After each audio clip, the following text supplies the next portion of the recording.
Hi, my name is Dave Geldhart, and I'm with Halifax Fire Department. I've been here for 26 and a half years now. I started my career in Sackville. I got hired before amalgamation, and then shortly after amalgamation in '97 I moved in town, and I've been here ever since.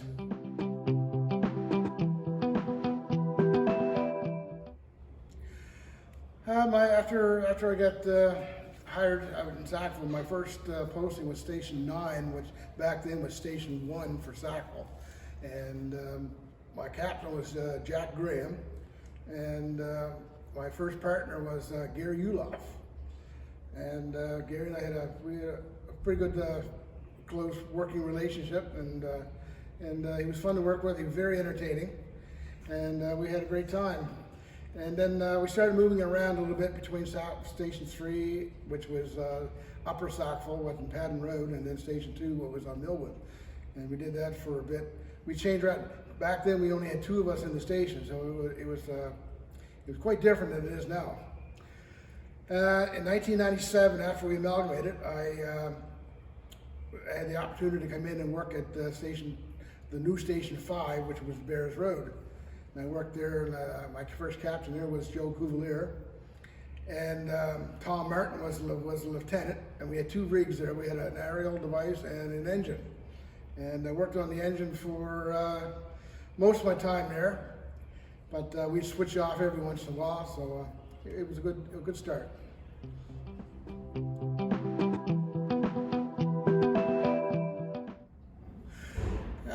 Mentors. I didn't really have a specific mentor that I looked up to. What I liked to do, or what I did was everyone who I worked with all brought in different skills and experiences that I used to put in my toolbox to help me, and also pass on that information and acknowledgement to other members who were junior to me. And I looked at it, if it was effective and it was done safely, then why not try to do it that way instead of everything from the book. I instructed at the fire school, and we have to teach everyone at the fire school the way it is in the book, because that's the way the exams are based on the book. But if doing a vehicle extrication or doing pump training or something like that, if there's other ways of doing things, if it's done safely, sure, why not? Give it a shot, try it, right?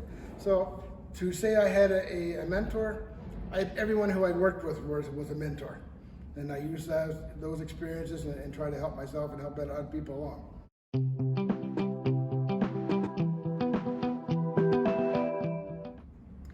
Some of the guys I worked with over the years, there's been many, of course, but some of the outstanding ones who I really got along with, and we really worked well together. One of the guys who is now captain out of the station is Skip Hoffman. Skip is a walking book of knowledge on firefighting, and I used a lot of his ideas and stuff to help me get along, especially when it came to doing pump training and doing rope work and whatnot and stuff like that there. I found it was very beneficial. And then I mentioned my captain I had at the time, Cliff Meservey. That has patience of a saint, because when I started driving down here at full time, he was more than helpful, and like I said, he had more patience and to put up with missing addresses, not knowing where the street was, stuff like that there, and he helped me along the way, and he made me more confident and as a driver. And now, after being here for 12 and a half years, that I almost know where everything is now, believe it or not.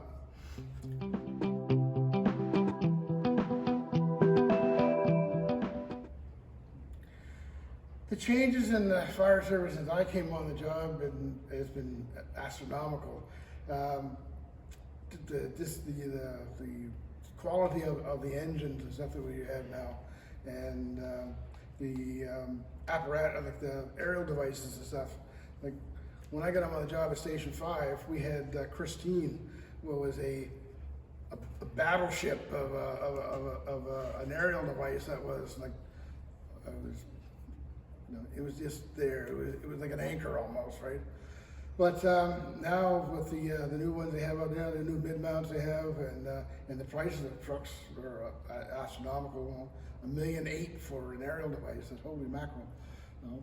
But anyway, other changes. The MDTs on the trucks have really been beneficial, especially for young drivers and stuff coming in, and even the young captains. All the information is there for them. They know exactly where they're going to, what they're going to have, what's going to be there when they get there, if any hazards or whatever. Everything's all listed for you, and that makes a big difference. The equipment we're having now. When I first joined Sackville, believe it or not, I joined there in '84 as a volunteer back then, and we had the old patch coats with the high up boots and the spanner belt and a plastic helmet. That's what we had. But now things has changed so much now, and the personal safety and whatnot. Some of the other things that has improved over is the personnel. Like when I first started, there was only 2 of us on the truck. Now we're going up the door with 4, and it just makes things so much easier. You have your Pacific. You go into a structure fire. Everyone has their Pacific job, and things are done so much smoothly now, right? Before it was like a mad panic because you were. One person was doing this, and you had to wait for them to finish before you could do your job, and so on and so forth. And but now everything sort of just falls into like a jigsaw puzzle. It works together, and we have more people coming. Like in Sackville, when we started, the maximum we had was 6 guys on duty, plus a captain. So, and then we were augmented with volunteer, but our volunteers weren't guaranteed that they're going to be there all the time. So basically, we only had 6 of us to depend on at a time. And now, when we have a first alarm call, now we get at least 10 to 12 coming, so which is great. And then if things escalate, then we know we have a second alarm coming, and we got at least another 8 to 10 more coming after that. So it makes things a lot easier for us.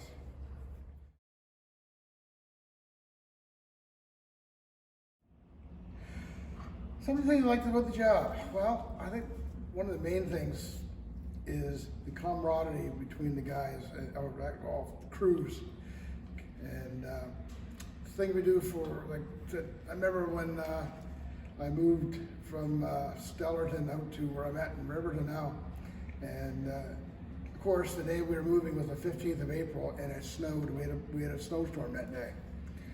Well, Jamie McGinnis, John Bowser, and Dean Logie drove from Sackville up to my place in Stellarton and helped us move. And that's just like, what other job do you have people do that for you, right? And it was, as I said, and you do payback. When they have something, you go and you help them and do it.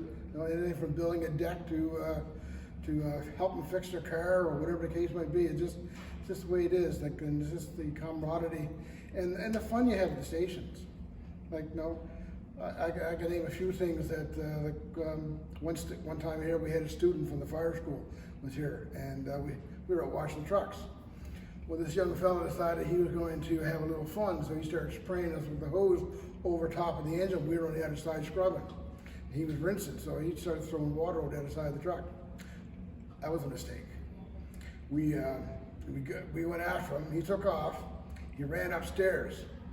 So we grabbed an 1.5-inch line, hooked it up to the domestic system on the station here, and we took up, and he was looking through the pole holes down at us, laughing at us, right? He didn't see the 1.5-inch line. We opened it up, and then we chased him around the upstairs. I still remember Cliff coming out of the office, and he said, and he looked around, and he said, "Don't break anything, don't hurt nobody." Then slammed the door shut and said, "Game on." So anyway, 4 hours later, we had to clean up, but it was worth it. It was a lot of fun. But yeah, that's probably stuff like that there, and everyday life inside the station. We're gonna miss. There's no doubt about it. You do this long enough. With the time I had in the military and the time I've had here, I've been working since I was 17 years old, and and I had a blast at everything I did. When I first joined the Navy, when I remustered to a firefighter in the Armed Forces, and then I got hired in Sackville. It's been a dream come true the whole time, right? So it's gonna be hard to let go.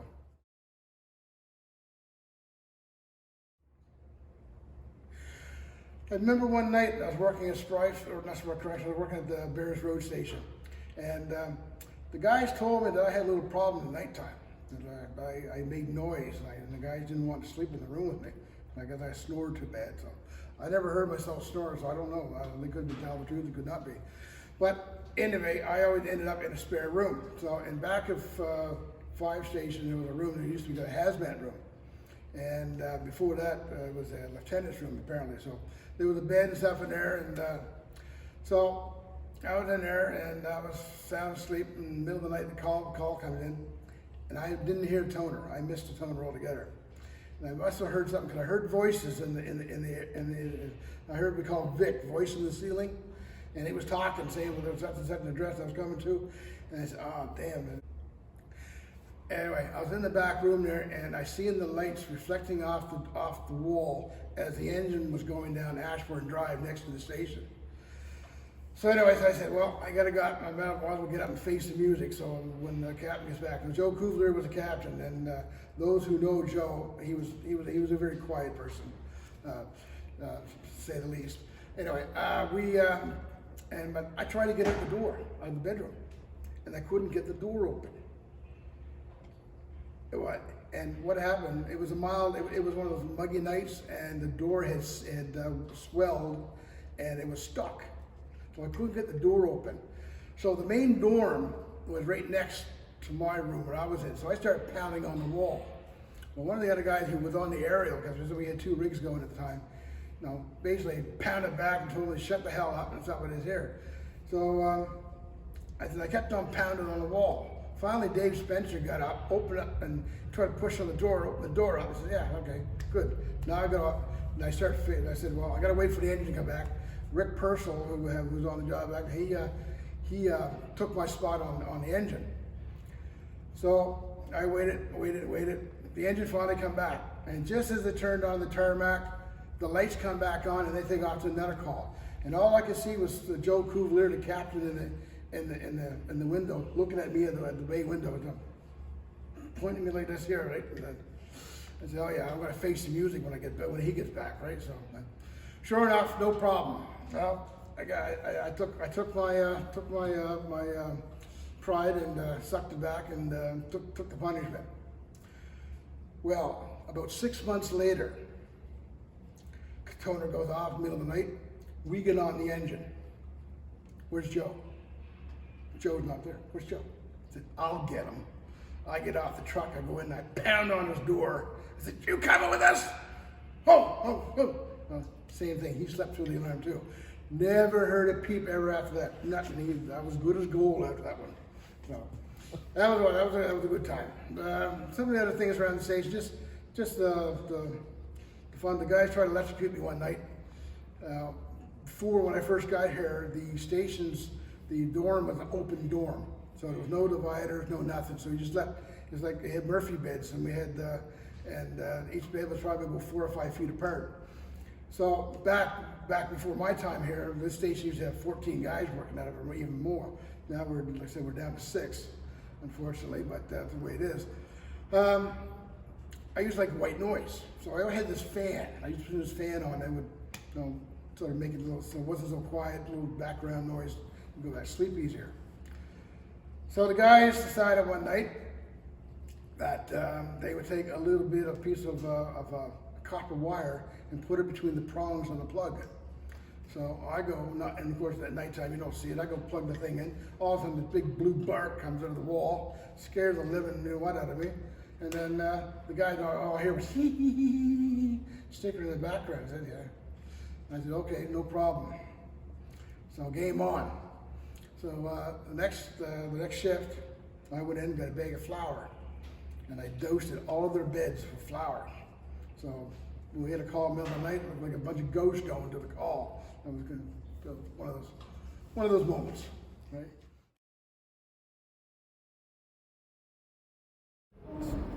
certain aspects of what Baden's job, what it does. I would say one was just on the job, I was just a rookie, and we got called for a young female having abdominal pains. So we went to, the address was off of Sackville Crossroad behind the Legion, the apartment building back there. So we went there, and we met a male at the door. He says, she's in the bathroom. I said, okay, so we get in there, and there she's sitting on the toilet, and there's a baby half crowned right there on the spot. And I looked at Donnie O'Neill and Dennis Cadet was working with me, and I looked at them, they looked at us, and oh shit. So we got her, we took her off the toilet, got her on the floor, and she started to have more contractions, and then all of a sudden, man, the baby was there. So we took the baby and we wrapped it up in a flannel blanket that they had there, and we pinched off the cord, and we waited for Arsenal ambulance to get back then. Before EHS was established, the Arsenal ambulance arrived, and it was all over with. And within the first, after 3 or 4 minutes of us getting there. And if you had asked me what my name was then, I wouldn't have been able to tell you because I was scared shitless of what was happening, right? But that was probably one of the high moments. And since then, I've had the fortune to have 2 more childbirths in the back of an ambulance going into Halifax.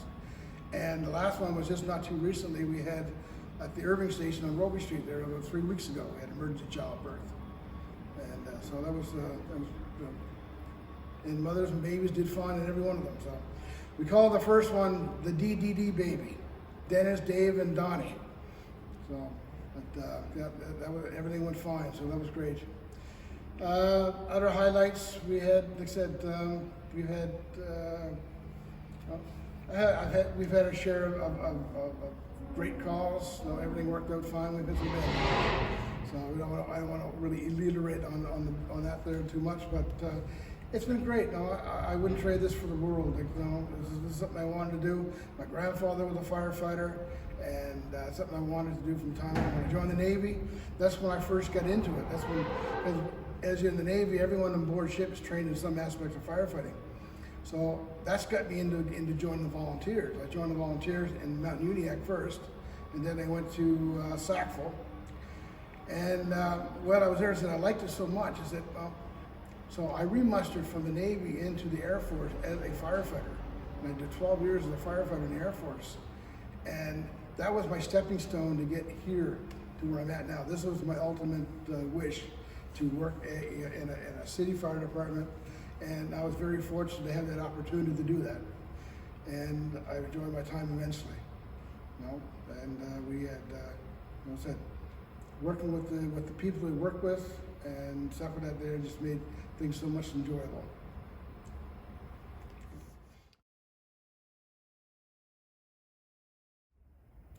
I think the biggest thing I'm going to miss about the job is the people.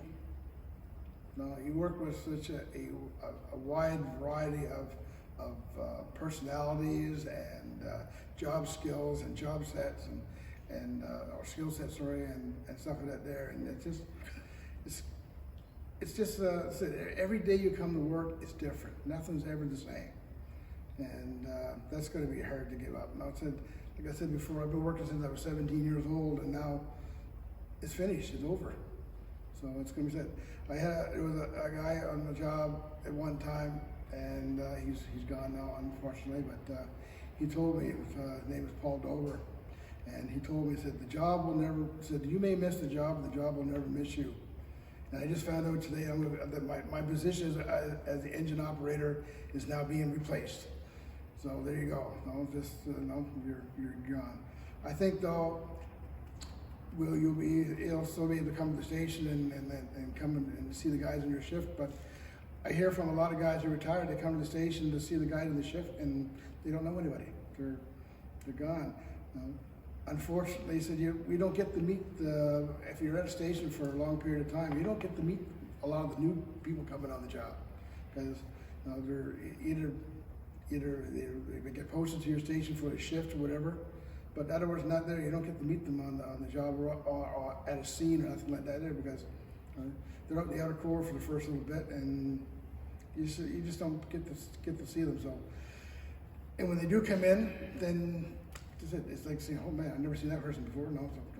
It must make it. I find that the captains must make it really hard for them trying to figure out who to be able to know what their skills and stuff are going to be, whatnot.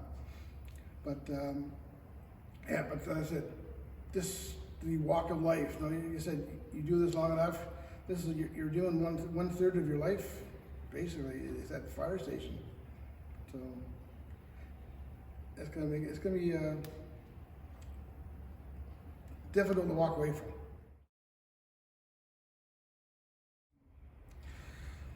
Some of the advice I would give for new firefighters. First of all, everyone has a cell phone. Get those cell phones, put them in your locker, and keep them there to the end of your shift.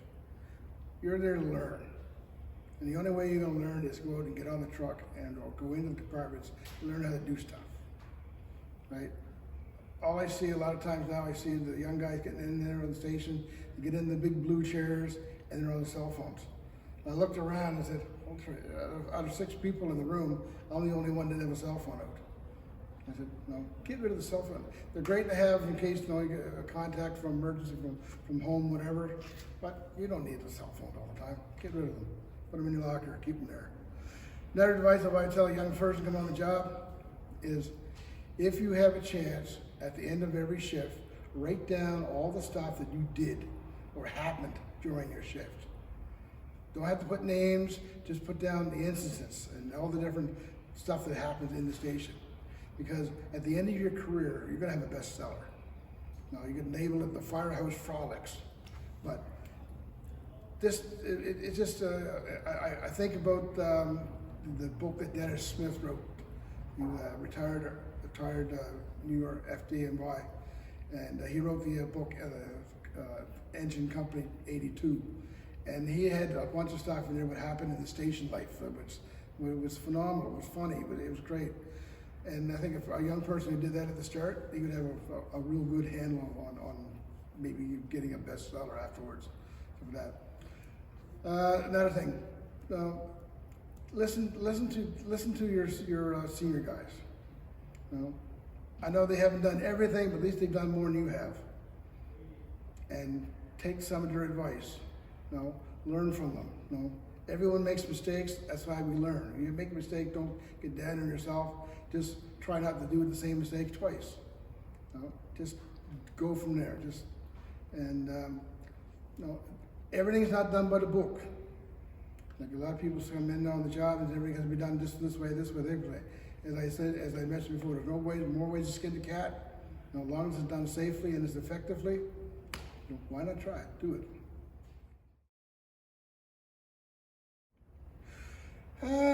I've got some irons in the fire, what I'm planning on doing. I hope to continue working at the fire school, doing off-site jobs. I've been involved now going to different fire departments, and we've been teaching pump courses and teaching vehicle education and driver's training and stuff like that there. This summer, or last few years now, I've been working as crash rescue for the Pro Stock Race Series. And I'm planning on continuing doing that for the next few more years. This winter, coming up, I'm going to do the Meals on Wheels program up home. They're always looking for volunteers to take meals around to shut-ins and elderly people, stuff like that there. So I like to do that for a bit. And a friend of mine up home who retired from the Glasgow Fire Department, he drives a coach bus for a company up home, and they're always looking for new drivers and whatnot. So I thought maybe if I could drive an engine downtown for 12 years without killing anybody, hopefully maybe I might be able to drive a bus for a bit to try that chat. One of the things that my wife and I want to do, we want to go to Europe, and I have a plan, or I have that I want to visit my great-grandfather's war grave in France. He was killed during the First World War, and we know where he's at, and we'd like to go, and I'd like to go visit him. And my wife was an Army brat, and she did a lot of time over in Germany with her father and family.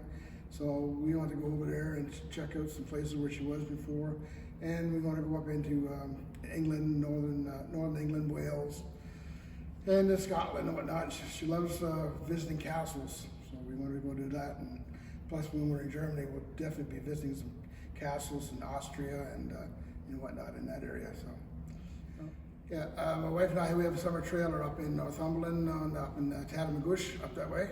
So we're looking to spend lots of time up there, and I bought myself a retirement present. So I bought myself a side-by-side, so my wife and I like going doing trail rides and with that. So yeah, we're gonna be occupied for a bit, and I got a few hobbies I like doing around the house, so we'll be good.